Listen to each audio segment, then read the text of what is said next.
నేను ఒక 2019 అంటే 2019 నుంచి ట్రేడింగ్ చేయడం, దాని గురించి తెలుసుకోవడం స్టార్ట్ చేశాననమాట. సో 2019 నుంచి చాలా విషయాలు నేర్చుకున్నాను. బేసిక్స్ ఏంటి, ఒక స్క్రాచ్ నుంచి ఫండమెంటల్స్ ఏంటి, ఒక కోడ్ చేయడం జరిగింది నేర్చుకోవడం. దాని తర్వాత టెక్నికల్ అనాలిసిస్ కూడా కోడ్ చేయడం. అంటే ఎట్లా అంటే స్టార్టింగ్లో స్టాక్ మార్కెట్ దిగే ముందు పర్ఫెక్ట్గా నేర్చుకొని దిగుదామని నా ఒపీనియన్ అనమాట. సో అలాగే ఫండమెంటల్ అనాలిసిస్, టెక్నికల్ అనాలిసిస్ నేర్చుకొని దిగాను. ఒక మంచి మెంటర్ దొరికారు అనమాట. ఓకే, సో హైదరాబాద్లో చాలా చోట్ల తిరిగాను నాకు. ఎవరంత సరిగ్గా చెప్పలేదు, ఒక ఫైనల్ కూడా దొరికారు. ఓకే, ఆయన ఫండమెంటల్ అనాలిసిస్ చాలా బాగా చెప్పారు. ఓకే, టెక్నికల్ అనాలిసిస్ వచ్చేసరికి అన్ని ఇండికేటర్స్ ఇవే చెప్పారనమాట. ఓకే, సో గోయింగ్ ఫార్వర్డ్ నేను మెల్లగా స్టాక్ మార్కెట్ నేర్చుకుంటున్నాను ఆ టైంలో 2019లో. ఓకే, నేను ఆ టైంలో చార్ట్స్ అబ్జర్వ్ చేయడం స్టార్ట్ చేశాను.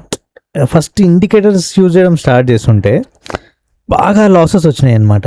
ఓకే, అది బై అని చూపి కానీ బై చేస్తాం కానీ కిందికి వెళ్ళిపోతుంది, అది సెల్ అని చూపి కానీ సెల్ చేస్తాం మళ్ళీ పైకి వెళ్ళిపోతుంది అనమాట.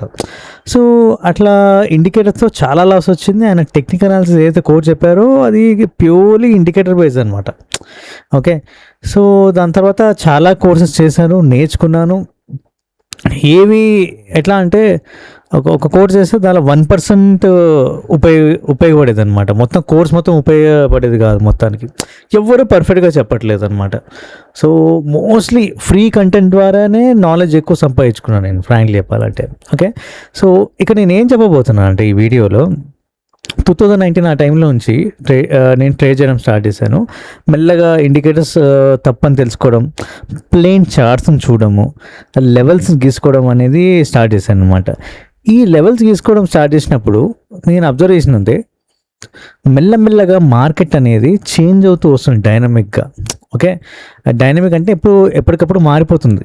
ఓకే, మార్కెట్ ఎప్పుడు స్టాటిక్గా ఉండట్లేదు. స్టాటిక్ అంటే స్థిరంగా.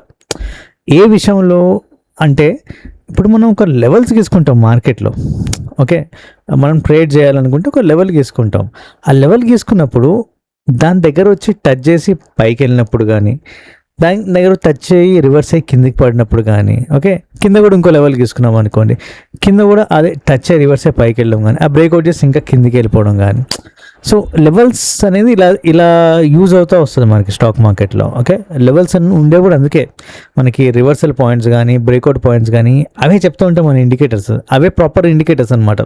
మిగతా మనకి ఎట్లా అంటే ఇండికేటర్ అనేది ఏంటంటే ముందే ఏం జరుగుతుందనేది చెప్పేది కాదు. అక్కడ చూసి ఒక లైన్, ఒక లెవెల్ గీసుకుంటే మనకి అక్కడ వెళ్ళబోతుందేమో అని మనం ఊహించుకుంటాం, ఒక ప్రాబిలిటీ అనమాట. దాని ద్వారా లెవెల్స్ అనేవి వర్కౌట్ అవుతాయి మనకి. మోస్ట్లీ మార్కెట్స్లో వర్కౌట్ అయ్యే లెవెల్సే. అయితే చాలామంది ఆ టైంలో 2019-20 మెల్లమెల్లగా నేను చూసినప్పుడు లెవెల్స్ మీద కోర్సెస్ బాగా పెట్టారు. లెవెల్స్ ప్లస్ ఇండికేటర్స్ కానీ, అట్లా indicators plus levels, mix of courses అనమాట. కానీ లెవెల్స్ అనేది కంపల్సరీ అనమాట. కానీ అందరూ చెప్పేది అంటే లెవెల్స్ చెప్పారు కానీ పర్ఫెక్ట్గా ఎట్లా వర్క్ అవుతున్నాయో ఎవరు చెప్పట్లేదు. ఓకే, ఇదంతా పక్కన పెట్టేసేస్తే లెవెల్స్ అనేవి వర్కౌట్ అవ్వట్లేదు. నేను 2019 నుంచి అబ్జర్వ్ చేస్తున్నా కదా, మార్కెట్ డైనమిక్గా ఎప్పటికప్పుడు చేంజ్ అవుతూ పోతుంది. చేంజ్ అవుతూ పోయి లెవెల్స్ అనేవి ప్రాపర్గా టచ్ అవ్వట్లేదు.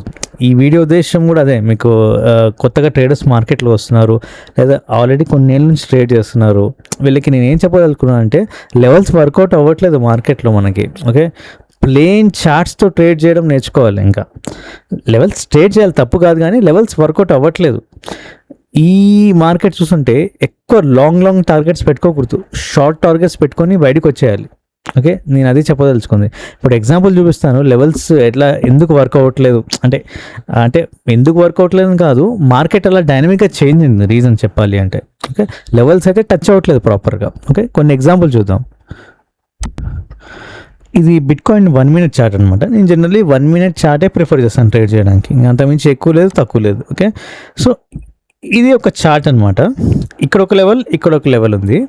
ఇప్పుడు ఇక్కడ నుంచి సెల్ చేస్తే మార్కెట్ కింద పడుతుంది, పడాలి కూడా. ఇక్కడ ఆల్మోస్ట్ ఈ లెవెల్ దగ్గరకు వచ్చింది, కానీ ఈ లెవెల్ టచ్ చేయకుండా రివర్స్ అయ్యి పైకి వెళ్ళిపోయింది. ఇంకా జనరల్గా ఏంటంటే ఇక్కడ సెల్ చేసినప్పుడు ఈ లెవెల్ అనేది టార్గెట్ అవుతుంది, టచ్ అవ్వాలి.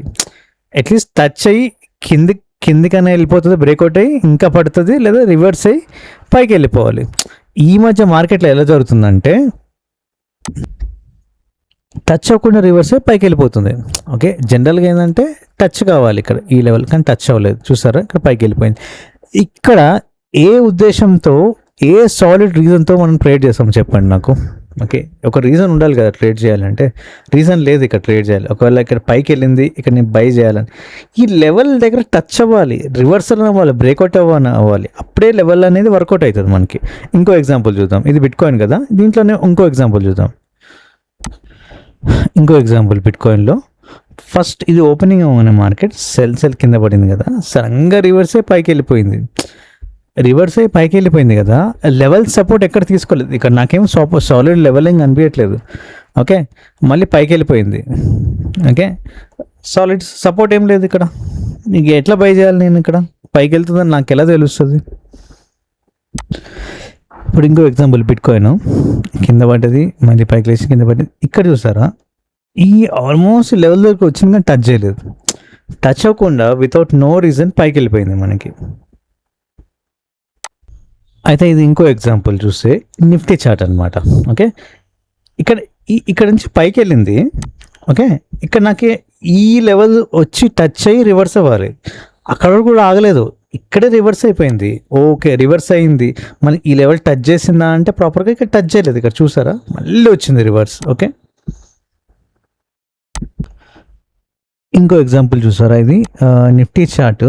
ఈ లెవెల్ ఉంది కదా, ఈ లెవెల్ టచ్ అవ్వాలి, కానీ టచ్ అవ్వకుండా ముందే కింద పడిపోయింది. ఇక్కడ వరకు వచ్చింది, ఈ లెవెల్ టచ్ అవ్వకుండా ముందే కింద పడిపోయింది. ఇంకోటి చూస్తారా, రెడ్ క్యాండిల్ పడ్డది, ఇట్లా వచ్చింది. ఇక్కడ ఏ సపోర్ట్ లేదు, సపోర్ట్ లేకుండా పైకి వెళ్ళిపోయింది. ఓకే, సో నేను చెప్పదలుచుకుంది ఏంటంటే మార్కెట్ డైనమిక్గా చేంజ్ అయింది. ఓకే, 2019 ఆ టైంలో చార్ట్స్ పర్ఫెక్ట్గా టచ్ అయ్యేవి. ఓకే, సో ఇక్కడ చూసారా, ఇది వచ్చింది కదా, ఇట్లా సెల్ అయింది కదా, పర్ఫెక్ట్గా ఈ లెవెల్ టచ్ అయ్యి పైకి వెళ్ళిపోయేది. కానీ ఇది చూసారా, కిందికి వచ్చింది, చాలా వరకు ఇక్కడికి వచ్చి మళ్ళీ పైకి వెళ్ళిపోయింది. ప్రాపర్గా అయితే ఈ లెవెల్ ఇట్లా వచ్చి ఈ గ్రీన్ లెవెల్ టచ్ అయ్యి పైకి వెళ్ళాలి. ఓకే, సో ఇప్పుడు ఇది చూసారా, సడన్గా వచ్చింది, కిందికి వచ్చింది, ఇక్కడ ఏ సపోర్ట్ లేదు. ఇక్కడ సపోర్ట్ ఉంటేనే తీసుకొని పైకి వెళ్ళాలి. ఓకే, సో అంతకుముందు నేను అబ్జర్వ్ చేశాను 2018 చార్ట్స్ కానీ, 17 చార్ట్స్ కానీ, 16, 15, అప్పుడు ఈ లెవెల్స్ అనేవి సేమే, లెవెల్స్ చేంజింగ్ ఏం ప్రాబ్లం లేదు, లెవెల్స్ అన్నీ ఒకటే. అప్పుడు గీసుకున్న లెవెల్స్ ఒకటే, ఇప్పుడు గీసుకున్న లెవెల్స్ అంటే గీసే విధానం కూడా చెప్తున్నాను. ఓకే, కానీ ఈ 2019 కరోనా టైం పర్టికులర్గా ఆ టైం నుంచి లెవెల్స్ వర్కౌట్ అవ్వట్లేదు మనకి. ఓకే, దీనికి ఒకటే సొల్యూషన్, బేసికలీ మనం ఎక్కువసేపు మార్కెట్లో స్పెండ్ చేయకూడదు. మనకి ఎప్పుడు ఏ లెవెల్ మారిపోతుందో మనకు అర్థం కావట్లేదు. సో అందుకే ఇక్కడ సెల్ చేసామనుకోండి, ఇక్కడ ఎగ్జిట్ అయిపోవడమే, ఈ లెవెల్కి మధ్యలో లేదు. ఇంకా రిస్క్ తీసుకున్నా అంటే ఇక్కడ ఎగ్జిట్ అవ్వచ్చు, అంతేగాని క్యారీ ఫార్వర్డ్ చేస్తానంటే కష్టమే మనకి. ఇప్పుడు ఇది చూడండి, ఇక్కడ సెల్ చేసామనుకోండి, ఇక్కడ వరకు హిట్ అవుతుంది, ఇక్కడ హిట్ అయినాక ఇంకా ఎగ్జిట్ అయిపోవడమే. లేదు ఇంకో రిస్క్ తీసుకున్నాను, ఇంకా క్యారీ ఫార్వర్డ్ చేస్తాను, ట్రేడ్ కింద వరకు వెళ్తా అంటే వెళ్ళలేదు, ఇక్కడే ఆడుకుంటుంది సైడ్ వేస్ మనకి. సో బేసికలీ అలా ఎందుకు మూవ్ అయింది మార్కెట్ డైనమిక్గా అనేది పక్కన పెడితే, ఎక్కువసేపు మార్కెట్లో ఉండొద్దు. ఓకే, మన టార్గెట్ సింపుల్ షార్ట్ టార్గెట్ పెట్టుకోవాలి, బట్ ఎంట్రీ అనేది పర్ఫెక్ట్ ఎంట్రీ పెట్టుకోవాలి. ఓకే, అట్లా ఎంట్రీస్ అనేవి పర్ఫెక్ట్గా పెట్టుకుంటే, మన టార్గెట్స్ అనేవి షార్ట్ పెట్టుకుంటే ఈజీగా స్ట్రెస్ లేకుండా తొందరగా బయటికి వచ్చేసి మనకి రోజు పర్ఫెక్ట్గా ఒకటో రెండో ట్రేడ్స్ చేయొచ్చు మనం. అంతేగాని పెద్ద లాంగ్ టార్గెట్స్ పెట్టుకున్నాం అనుకోండి, 20 రోజుల్లో ఒక 15 రోజులు హిట్ కావేమో. సో అలా ఉంది సిచ్యువేషన్ అనమాట. సో లెవెల్స్ అనేవి చేంజ్ అని అప్పట్లాగా లేవు, వర్కౌట్ అవ్వట్లేదు. ఈవెన్తో సేమ్ లెవెల్సే మెయింటైన్ చేస్తున్నాను నేను. అప్పుడు ఏదైతే లెవెల్స్ ఎట్లా గీసానో అంతకుముందు నా సీనియర్స్ కానీ చాలామందితో డిస్కస్ చేశాను, రీసెర్చ్ చేశాను. వాళ్ళు కూడా ఇది ఇట్లానే గీసుకుంటున్నారు, సేమ్ ప్రొసీజర్. కానీ మార్కెట్ డైనమిక్గా చేంజ్ అయింది.